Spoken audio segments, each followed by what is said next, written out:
What's going on, guys? So today we have my YANMAR 1500D here. It needs a 4x4 shaft, and I'm going to be showing you guys each individual component of the four-wheel drive shaft, how it connects, and all that kind of stuff. So let's just get right into it here.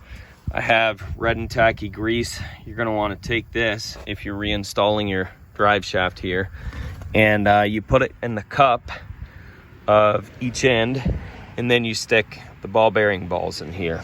So I believe these are 5/16 inch ball bearing balls, don't quote me on that, but you have this end here which has kind of cutouts for the ball bearings to sit in. It's also got splines. This ends up going on into this shaft, which is also splined, and then you have a spring and you have a washer, and then let's see, here's the hole. So that hole right there, obviously the spring goes in front and holds pressure on this, and you put a cotter pin through there apparently. I thought it might be a roll pin, but it is a cotter pin. So that's kind of how the front end of things work.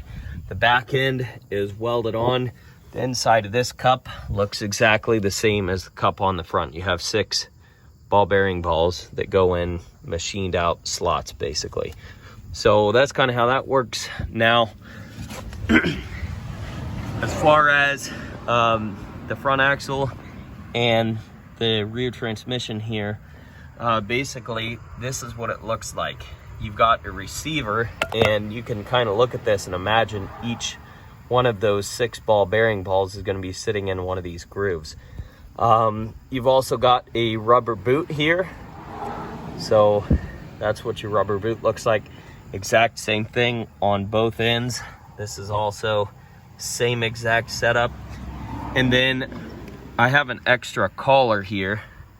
This is what the collar looks like that slips on the end here. So hopefully you guys can see that. So you can imagine, well, this collar is already on here, but this is what it looks like off of the machine. And you just slip it on there and kind of lightly tap it back. So the back is exactly the same way. It has that collar as well. And so when you put this thing up in here, basically you take and you put the back up in here first. Line up the ball bearing balls, make sure it's engaged, make sure your ball bearings all stayed in place. And then the front, obviously you're going to have this on the shaft slid as far back as possible. You're going to rotate that shaft up in here. Basically, you'll have the shaft here, and it'll just rotate up in there. And then at that point, you push the spring forward until the spring is in front of this hole, and then you slip your cotter pin in. So hopefully that all makes sense. I'm going to throw this thing together, and then I'll show you guys what it looks like up in the tractor. All right, guys, so here's the shaft installed. You can kind of see it hanging there. Now, normally there's a cover. Unfortunately, I don't have a cover for mine, so it's just gonna kind of being open like that. If you guys have this same situation, just make sure you check up under here for weeds that get wrapped around the drive shaft. And obviously, if you're operating this thing, you don't want to have loose clothing on or anything like that, because it can get wrapped up on this thing.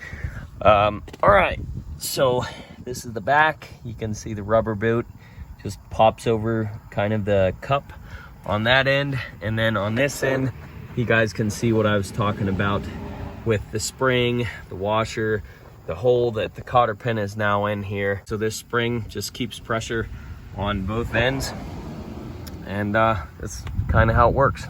Hopefully this video helped you guys out. Don't forget to rate, comment, and subscribe, and check out that description box below. I'm gonna have more YANMAR tractor videos linked down there.